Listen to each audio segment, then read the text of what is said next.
తర్వాత ముగ్గురు ఒకటేసారి చెప్పండి సార్. కైండ్ రిక్వెస్ట్ ప్రభుత్వానికి ఏంటంటే సార్, ఇవాళ సపరేట్గా బీసీ సబ్జెక్ట్ మీద సభ పెడతామని నిన్నటి నుంచి మీడియాలో చెప్పడం జరిగింది. అంతకుముందు గౌరవనీయులు ఉత్తమ్ కుమార్ రెడ్డి గారు కమిటీకి చైర్మన్గా ఉన్నారు కాబట్టి వారు కొంత డేటా బయట పెట్టడం జరిగింది సార్. అయితే మేము అనుకున్నది ఏంటంటే, ఉత్తమ్ కుమార్ రెడ్డి గారు డేటా బయట పెట్టారు. ఈరోజు అసెంబ్లీలో ఆ డేటాతోని ప్రభుత్వం ఏం చేయబోతుందనే ప్లాన్ ఆఫ్ యాక్షన్ ఇస్తామని అనుకున్నాం సార్. అయితే ఓన్లీ స్టేట్మెంట్ మొన్న ఉత్తమ్ కుమార్ రెడ్డి గారు ప్రెస్ మీట్లో చదివిందే మళ్ళీ ఇవాళ స్టేట్మెంట్ చదివేసి అయిపోయింది అని మమా అనిపించేస్తే, దీంతో ఏం చేయబోతా ఉన్నారు ఈ డేటాతోని? మీరు ఇదివరకు ఎలక్షన్లో ప్రతిపాదించినట్టుగా, ఎలక్షన్లో వాగ్దానం చేసినట్టుగా బీసీలకు రిజర్వేషన్లు ఇచ్చి ఎన్నికలకు వెళ్తారా, లేకపోతే విద్యా ఉపాధి ఉద్యోగ అవకాశాల్లో ఈ రిజర్వేషన్లు అమలు చేస్తారా? ఇందులో వచ్చినటువంటి జనాభాలో సపరేట్గా ఓసీ బీసీ అది బీసీలో ఉండేటటువంటి ముస్లిమ్స్ని సపరేట్గా చేసి సంఖ్య తక్కువ చేసి చూపించడం జరుగుతుంది అధ్యక్ష. సో వీళ్ళు ప్లాన్ చేసేటప్పుడు ఏం చేస్తారని ఒక ప్లాన్ ఆఫ్ యాక్షన్ చెప్తారని చెప్పి అనుకున్నాం. రెండోది అధ్యక్ష, తమరు మాట్లాడుతూ అసలు ఇంతవరకు అథెంటిక్ డేటా లేనే లేదని అన్నారు. ఒకటి, జనాభా లెక్కల డేటా ఉందండి. జనాభా లెక్కల డేటా 2011లో చేసిన దాని ప్రకారం తెలంగాణ జనాభా 3,50,00,000. ఎవ్రీ డికేడ్లో, అంటే ప్రతి 10 సంవత్సరాలకు ఒకసారి, అది ఇంటర్నేషనల్ వైజ్గా ఉండేటటువంటి ట్రెండ్, భారతదేశంలో ఉండేటటువంటి ట్రెండ్ను చూసి యావరేజ్ తీస్తే 13.5% పెరుగుతుంది సార్ ఎక్కడైనా కూడా జనాభా. ఆ లెక్కల్లో చూసుకుంటే ఈసారి 2024లో మన తెలంగాణ రాష్ట్ర జనాభా 4,18,00,000 ఉండాలి.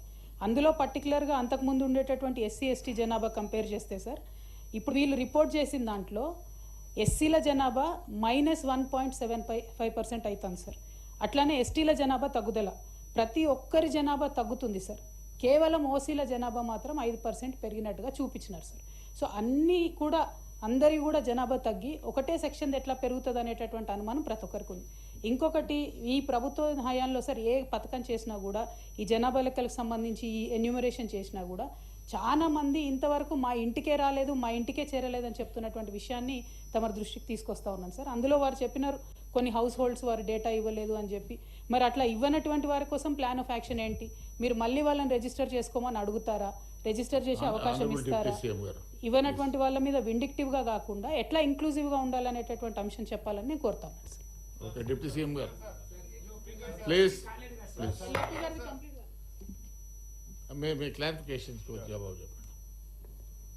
అధ్యక్ష, గౌరవ సభ్యురాలు చెప్పినటువంటి అంశం, ప్రకటించినటువంటి ఈ స్టాటిస్టిక్స్ పైన ప్రభుత్వం ఏం ఆలోచన చేయబోతుంది?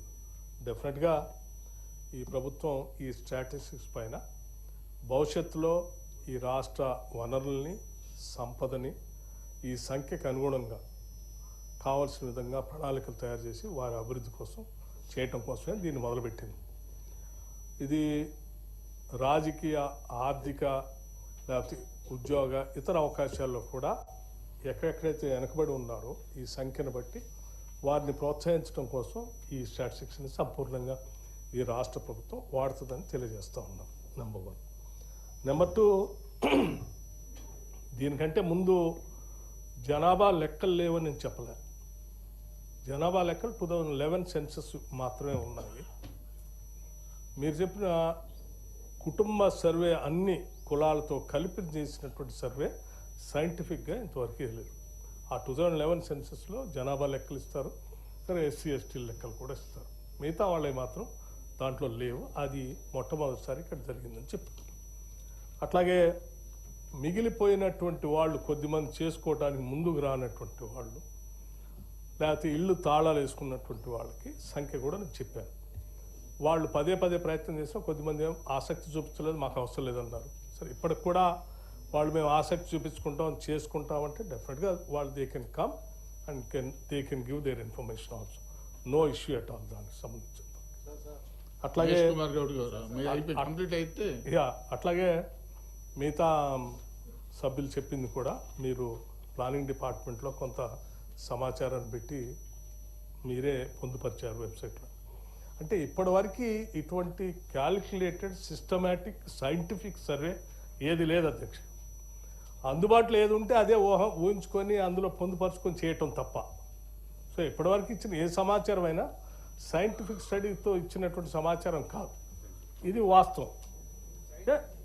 నేను చెప్తున్నాను సార్, డాటా ఏది చూపించినా కానీ ఇప్పటివరకు మనం ప్రతి సంవత్సరం బడ్జెట్లో వచ్చిన ఆదాయాన్ని నిధుల్ని కొన్ని వర్గాలకు కేటాయిస్తూ ఇంతమంది ఉండొచ్చు అని చెప్పి చేస్తూ ఉన్నాం. అవన్నీ కూడా ఊహాగానాలతో చేసేయో లేకపోతే అంచనాలతో చేసేయో తప్ప కరెక్ట్ పిక్చర్ అయితే కాదు. ఇది కరెక్ట్ పిక్చర్ ఓన్లీ ఇంటింటికి చేసినటువంటి సర్వే ద్వారా వచ్చే పిక్చరే correct picture. Thank you. Chari గారు.